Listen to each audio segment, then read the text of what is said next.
Hello everyone, and welcome back to another video. Now in this video I wanted to bring up a few points about how, or I guess the anxiety of seeing a high blood sugar number on your CGM.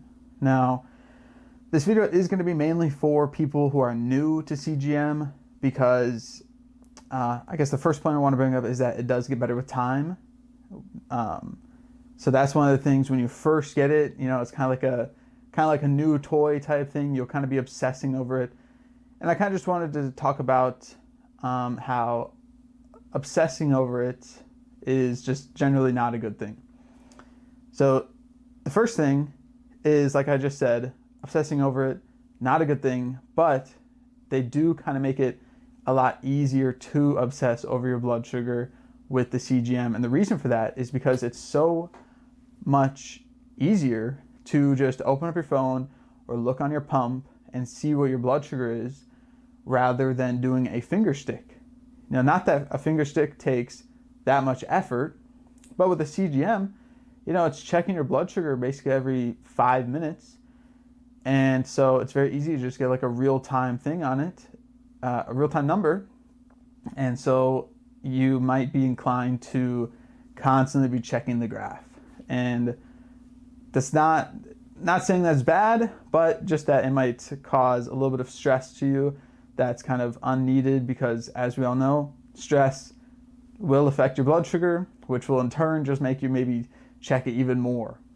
And that's kind of the second thing that I want to go into, is that watching all of those small little bumps, the graph just move up and down, it will create that unnecessary anxiety. Because your blood sugar, it's constantly moving, right? It's never just like a straight line. Well, I guess very rarely is it like a straight line. So watching these little small ups and downs, it's not worth it. And like I said, it'll create that unnecessary anxiety.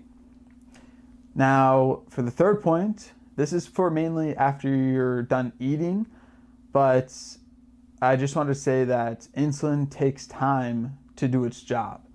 It's obviously very well known that when you take insulin, well, first of all, you should be taking it approximately 10 to 15 minutes before eating. So that way you can get a little bit ahead of the food that you're going to be eating. And then two is that it takes, I believe, roughly 2 hours to be at its peak performance.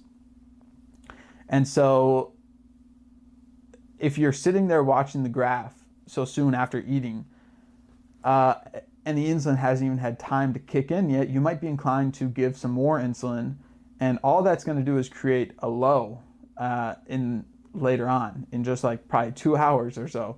You're just going to go low. And so obviously going low is even more dangerous than being high. So it's best to wait a little bit, especially after eating. And then this kind of ties in with it, is that blood sugar spikes after eating are completely normal. Okay, you could put a CGM on a non-diabetic, have him or her eat, and their blood sugar will spike. Granted, it might not be as much, and it probably won't last as long, but it's a completely normal thing. Like I said, the insulin needs a little bit of time to work. And then another thing that kind of ties in with that is, if you can, try and give yourself a bit of a break after eating from checking the graph. If you know you've given about how much insulin you need for what you've eaten, try and wait like an hour and a half to 2 hours before checking your blood sugar number. This will give you a more accurate representation of whether or not you might need to give a correction, or if you've given the correct amount of insulin. Or maybe you overdosed, and overdosed, that doesn't sound very good. You overcorrected, and maybe you need to eat a little bit more, get something, get a little juice to drink or something like that. So those are my tips. If you're a new CGM user, like I said, it's almost certain at some point in time you will experience this, because like I said, they make it so easy with how, I don't want to say everyone's addicted to their phones. I mean, I know I am, But with how easy it is to check it, it's very easy to start obsessing over it. And all that does, like I said, is just create unnecessary stress, which just makes the problem even worse. So that's really all I had today. And I just wanted to say that I am obviously not a medical professional. I've just had diabetes for a long time. So none of this is really, medical advice per se, but I just wanted to give my tips and what's helped me in the past with having the anxiety of seeing that. And like I said, the stress, it'll just build up and just make it all worse. So I hope you all enjoyed this video today. Hopefully it helped you out a little bit. And comment whatever you want to see next. Comment if you've ever struggled with this. Like I said, I'd always be really interested to know and hear about other people's stories. So yeah, thank you all so much for watching. Have a great rest of your day, and I will see you in the next one. Thank you.